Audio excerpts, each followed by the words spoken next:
The following program on PBS 39 is made possible in part by Arts Weekly, celebrating regional expression, performance, and creativity, is brought to you in part by the Edward D. and Ione Auer Foundation, the Ian and Mimi Rowland Foundation, the family of Dr. Christopher and Kirsten LaSalle, and the support of viewers like you. Thank you.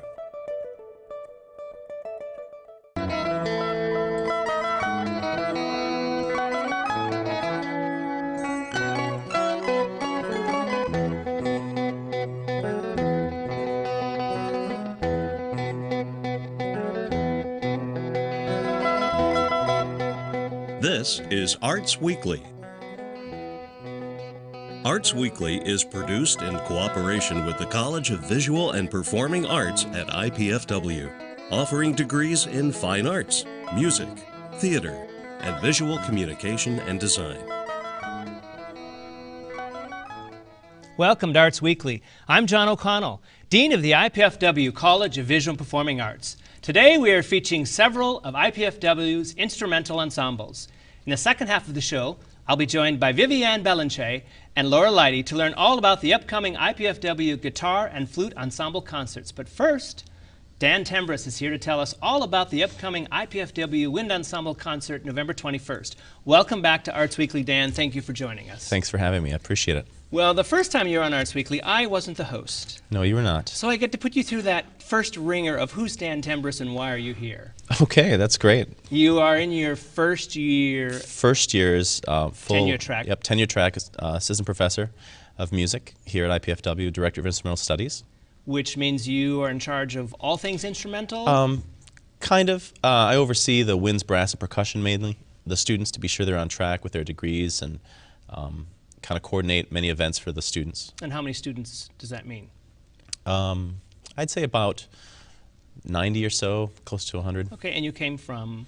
University of Texas. University of At Texas. Austin. At Austin. Beautiful place. Gorgeous. You did your graduate work there, your Yep. PhD work? Yep, my doctoral degree was from there. That's fantastic. Yeah. And you had a concert recently. We did. On campus at IPFW. And you brought a guest to that concert from a composer, I think, from Butler. From Butler University. Right, yeah. Yep. Michael Shelley. And that piece was called? The End of the World. Yeah, which I ran to. I was at a important donor event before, and I thought, if I have to do anything tonight, I have to go see The End of the World. Absolutely. Performed by the Wind Ensemble. Absolutely. And not often is there fog and bagpipes. It was quite an event. It was, yeah, multi-sensory. Yeah. That's for I think we have a little bit of footage from that concert. If we can go to the video and listen a little bit of the IPFW Wind Ensemble in their recent concert.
I'm glad that video had part of Dan Tembras pounding away at the musicians. I've often thought it's really exciting to sit right in the middle of all that sound. It is. Yeah. It's very exciting. Well, I was able to sit on the stage during the honors convocation, and I felt that energy from the incredible ensemble. You have a concert coming up. Tell us about that. Yeah, we have a concert coming up this Thursday, coming Thursday, November 21st at 7:30 p.m. in the Auer Performance Hall on our campus. and we're featuring music by Michael Dougherty, also by Brahms, Norman Delajoyo, Carl Husa, Scott McAllister, and Paul Hindemith. And we're featuring our professor of percussion, Eric Schweikert, who's phenomenal. Now, he's a Fort Wayne Philharmonic mentor, is that correct? That's correct. So what that means is that he works for IPFW as a professor, but he also is a full-time musician with the Philharmonic. The principal timpanist of the Fort Wayne Philharmonic, yes. The principal, and he's on our faculty. Absolutely. That's fantastic. I think we have 5 contracts like that, so it's really fortunate for our students. That's wonderful. So those names, you're ranging from early composers to modern composers. Sure. How do you decide what you're going to have in a concert? Well, you have to try to find some balance, and you have to keep the students in mind. You have to try to find music that's going to be engaging, and also things that are going to expand their horizons of knowledge. So it's not always good to have one, as much as we may like chocolate cake, sometimes it's good to have a little rhubarb in there as well. So I think it's a good thing to have variety to really engage the students. Right. And like I said, really expand their knowledge base. Because when they leave, they're going to be asked to have that knowledge base. They're going to be asked to... Well, they're going to be the experts. Right, exactly. In their communities. So they're going to have to be able to provide that knowledge to otherwise maybe students that don't know. Yeah, I have to say that my experience with you so far, Dan, is that you really push our young musicians. And I congratulate you on that and thank you for that as an audience member, but of course as a dean. But I really appreciate the fact that I really see our students being challenged by the music you present to them. Last year you did a concert when you were visiting professor where you mixed electronic sound and live sound. And I just thought it was one of the most exciting concerts I've been to in a long time. There were 2 or 3 laptops over on the side, and those dudes, they were like playing those laptops like they were playing an instrument. They were watching you, they had their eye on you, just like the musicians do. Sure. And I also note that your musicians are really focused when they're playing for you. Is that a challenge?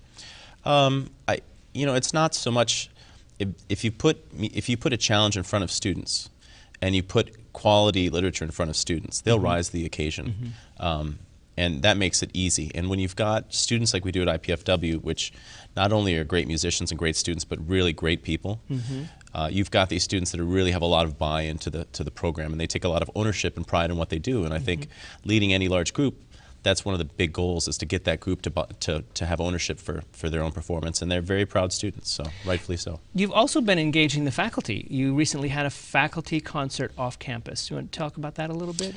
Yeah, one thing that I think that I'm trying to do to help out not only our students but even more of our community is to get our faculty together and really do more outreach. Let people hear what exactly we do at IPFW, the incredible talent we have on our faculty, and also we mix in students as well. So we had a faculty showcase concert downtown, and we featured many of our instrumental faculty, keyboard faculty. So it's...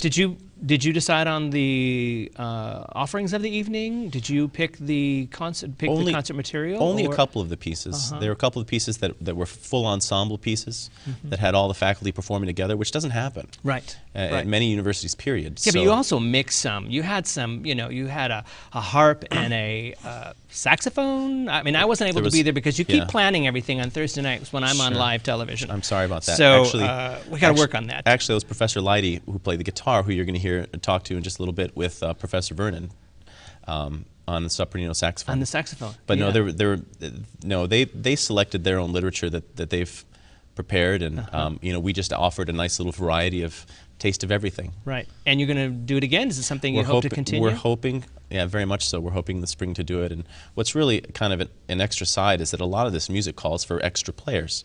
So we get to have some of our really outstanding students involved in the process to really play at a top level, to see what that's like, the feeling of that. With their faculty members. Yep. Yeah, and it was off campus. It was off campus. First Wayne Street, United Methodist Church. Oh, great. That's terrific.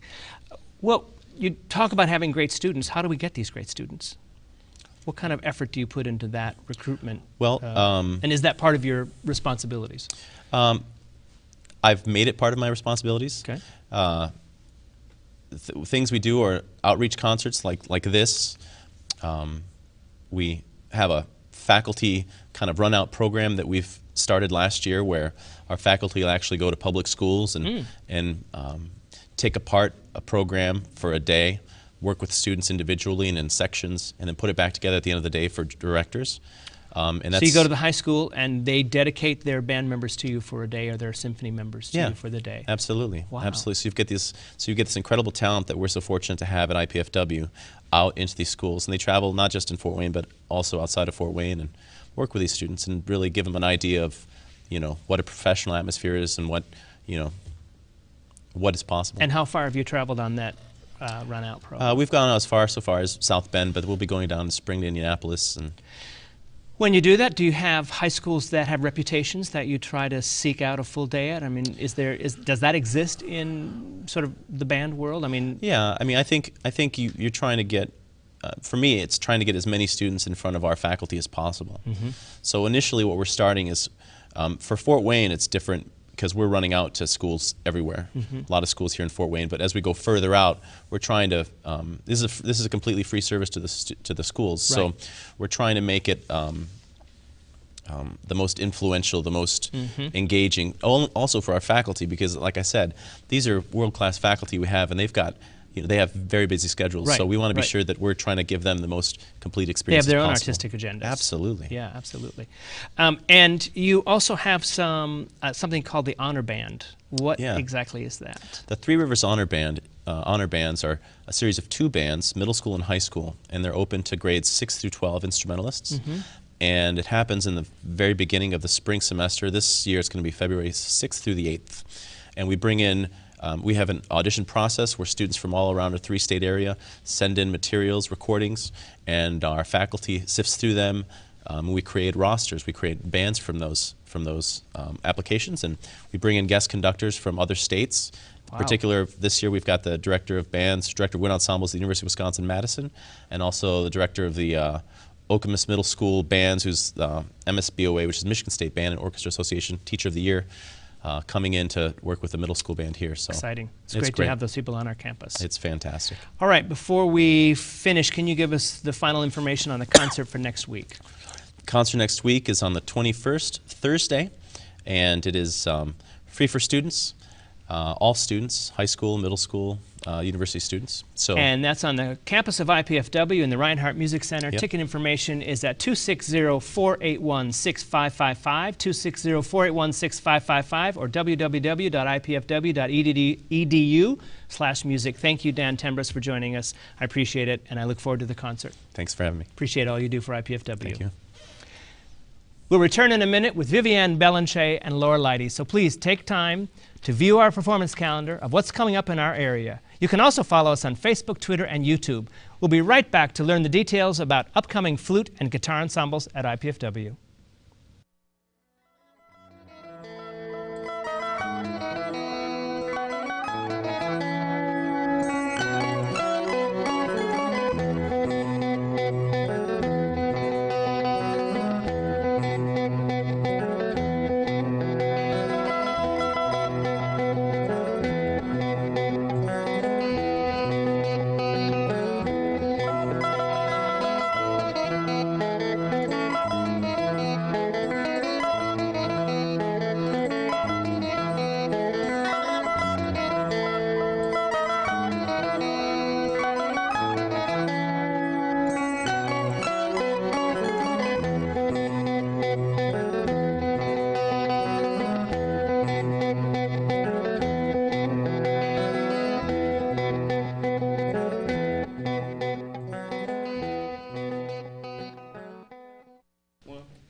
Students from the flute studio of Associate Faculty Member Viviane Bellanchet will perform both solo pieces and flute quintets Sunday, November 17th at 5 p.m. Then Laura Leidy's ensemble will perform classic works for the guitar Wednesday, November 20th at 7:30 p.m. These recitals take place in the Reinhardt Recital Hall on the IPFW campus. Both of them are here to talk about these exciting student performances. Welcome, Laura. Welcome, Viviane. Thank you for joining me. Thank you. Well, Laura, let's start with you and talk a little bit about the guitar ensemble, which I have to admit, I got to see a little inkling today at the music convocation on the campus. Every Thursday at 3 o'clock, the music students have their convocation, and some of your students performed. Right. It was very, very exciting. Will that be part of the upcoming ensemble concert? Definitely, yes. That piece will be programmed, And that was kind of our trial run-through to see how it's going to go for the concert. How many students do you have in the guitar ensemble right now? We have 17 guitar students in our program. 17, that's terrific. You've been with IPFW for how long? I've been with IPFW since 1997. Wow, so that's it's been terrific. a while. Yeah. Have you seen the program grow? Yes, we started with one classical guitarist. One, and now you have 17. Now we have 17. Yeah, that's fantastic. Tell us a little bit how a guitar ensemble works, because I'm not really that familiar until studying and becoming dean and realizing sort of I have to know a little bit about everything. That Sure. How does a guitar ensemble work? Is one person in charge as they go through a piece? Does it depend upon how it's written? Yeah. Because today I noticed that it seemed that they took turns sort of leading the ensemble. There were 4 people playing, and they seemed to take turns leading depending upon where they were in the music. Exactly. It really depends upon the composition. And I think that's what we really strive for when we choose the pieces we're going to perform, is that there's a good balance throughout the ensemble as they perform each piece. Well, I think we have a video of your ensemble playing. Do you want to tell us a little bit about that piece first? Yes, I believe the video you're going to play is from a little over a year ago at First Presbyterian Church downtown. They invited us for one of their concert series performances. And this clip is Como Un Tango by the Canadian composer Patrick Rowe. Great. Well, let's hear that.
Well, they sounded terrific.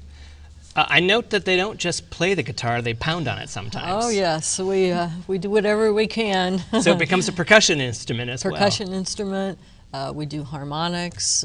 So there's quite a palette of different tone colors we can achieve by how we articulate different sounds on the instrument. Will all 17 of them be in the upcoming concert? I think we have just 14 of them. Okay. You also you've been involved in some student competitions. Your students compete in...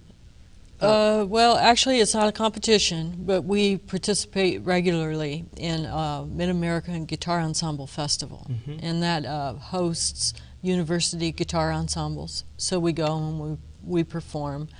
We do have the opportunity to audition for master classes, so we have been selected for several of those. Wow. And how many campuses or how many colleges participate in that? I would say usually about 15 to 20. So it's a weekend festival. It's a weekend festival. Everybody's playing guitar. They're probably hanging off the chandeliers playing guitars. Exactly, in the elevators and the restrooms. Yeah. And has that festival been at IPFW? It's been at IPFW. We hosted it in 2007. And there's hopes of bringing it back in Yes. 2015. Right. Oh, that's. And when is your concert again? Our concert is November 20th at 7:30 in Reinhardt Recital Hall. Terrific. And that information is also 260-481-6555, 260-481-6555 for Wednesday, November 20th at 7:30. Vivienne Belenche, welcome. Hi. So nice to have you on Arts Weekly. Thank you for having me. How did you get to IPFW? You're a new member of IPFW faculty. Yes, I won the job of the second flute in the Fort Wayne Philharmonic in September last year. Well, congratulations. Thank you. And I've been playing here since November. And the principal flute is usually the flute teacher at IPFW, but she has been on maternity leave for the semester. So they asked me to step in and replace her until Christmas. Well, we're glad that you did. Oh, thank you. And you have an ensemble coming up as well. Yes, on Sunday, November 1st, 5 o'clock at Reinhardt, we're going to be playing, my flute students are playing a solo piece, and then at the end we're playing a flute ensemble piece. And how many do you have in your ensemble, in the flute ensemble? 6. 6? The whole flute studio is playing. And the entire studio is Yes. playing. How long is the concert? How many pieces do you usually have in that kind of event? We're going to have, it's 6 solo pieces and 1 ensemble piece. So in total, it's going to be a little over an hour. Okay. What brought you to Fort Wayne out of the Philharmonic? Yes. But you are also, you play in Montreal, is that correct? I play in a small town outside of Montreal called Drummondville. It's a per-service orchestra. I'm second flute piccolo there. And do you travel back and forth then? Yeah, I do, about once a month. What is that like? Do you A have lot of audiobooks. yeah, a lot of audiobooks. So you drive? Yes. You do? Yeah. Okay. And your contract with the Philharmonic is, well, I don't know if you have contracts right now. That's the big Well, debate, I'm tenure, so I have a contract, yes. Oh, terrific. Yeah. Right. And will you be teaching with IPFW in the future? If they ask me. But Well, for now, Jennifer is the film mentor, so she is the one that is in charge. Have you played any concerts with any of our faculty? Not yet. I'm playing a recital on November 1st, which is actually with the pianist of the Phil, but I haven't got the chance yet. The last faculty concert, I was in Montreal playing a concert, so I missed it. Well, I hope that we can engage you in that activity at some point. Yeah, we talked before a little bit about flute. Yeah, and because I think, Laura, guitar. you have a duo concert coming up of some sort with saxophone? Professor Vernon and I have a saxophone guitar duo called Duo Brioso. We don't have a concert coming up as much as we do have a recording project. You do? So And is that a local recording project? it is. It is. We're still sorting out which studio we're going to choose to go into, but repertoire has been chosen. And Have you recorded with Professor Vernon before? Yes. You have? Oh, okay. I think we've done three or four CDs. I've played on parts of the CDs, not the entire CD, but Now, do you compose? no. I Not at don't. all. No. And how do you find all this guitar ensemble music then? You have to really dig You do? to find it. It's a real challenge because it's a very limited repertoire. So Is that the same for flute? Is it difficult to find? We have a lot. We have a lot of repertoire for You flute, do? with many instances with guitar, with piano, with harp, ensembles as well. There's a lot of flute players out there, so there's a lot of music. Well, we were just talking with Dr. Tembras, and he was talking about how, I asked him how he picks selections for a concert, and one of the things he talked about was the importance of educating the students. So how does that play into the decisions that you make for your ensembles? It's challenging for guitar because in addition to finding something that's musically rewarding, you have to make sure that you choose something that they can handle at their technical ability.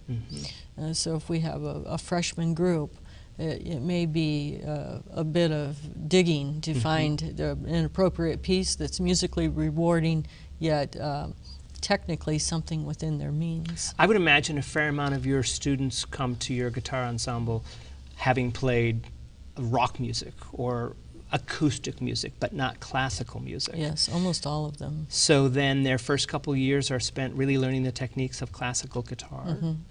What does that entail? It entails learning how to read. Most pop musicians don't come with any reading experience. That's a big challenge. And not only is it a challenge just to learn standard notation, but reading guitar music is a challenge because you're reading multiple notes at one time.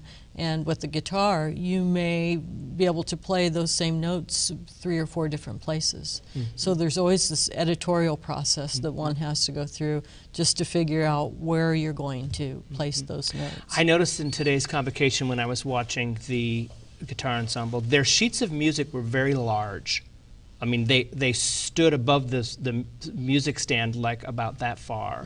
Why is that? Is it all 4 sheets on one piece of paper? Or is it? Yeah, the reason for that is so they don't have page turns because I think that score is like 8 pages long. And so if they're playing, they can't take their fingers off the instruments to turn the page.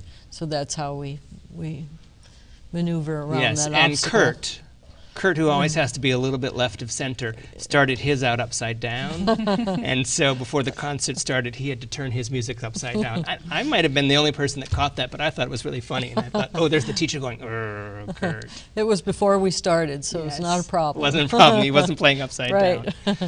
And the students that you have are new to you then. Yes. So when it came to picking music, were you pretty clear about their proficiency or their technical talent? Well, I knew about the three returning students. Jennifer left me good information. I had 3 new freshmen, and what I did is I want music that would be appropriate for pleasant music. I choose a Carmen piece, so it's a well-known music. It's always enjoyable, pretty fluty, and so. Since the freshmen, I didn't know their level, I doubled some of their parts, and I made them rotate throughout the piece so they all get to play different parts and get to play with somebody a little stronger next to them for rhythm and intonation. And your concert is, what are the dates of the flute concert?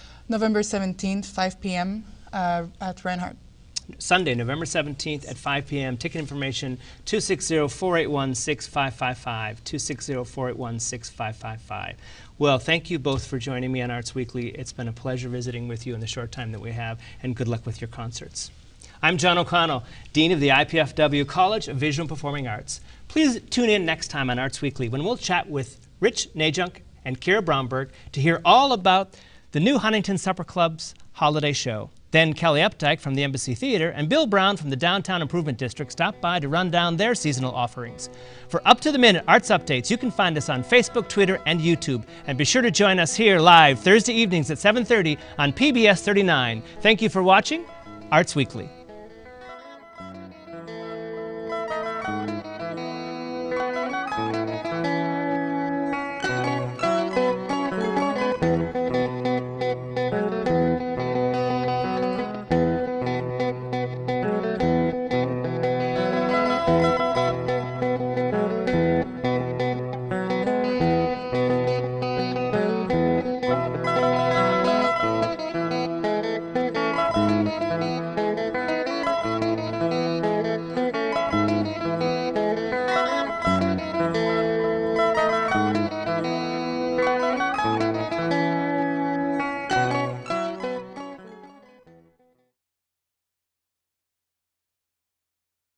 The preceding program on PBS 39 was made possible in part by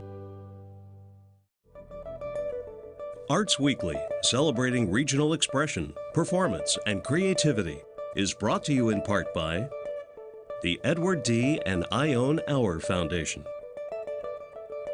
the Ian and Mimi Rowland Foundation, the family of Dr. Christopher and Kirsten LaSalle, and the support of viewers like you. Thank you.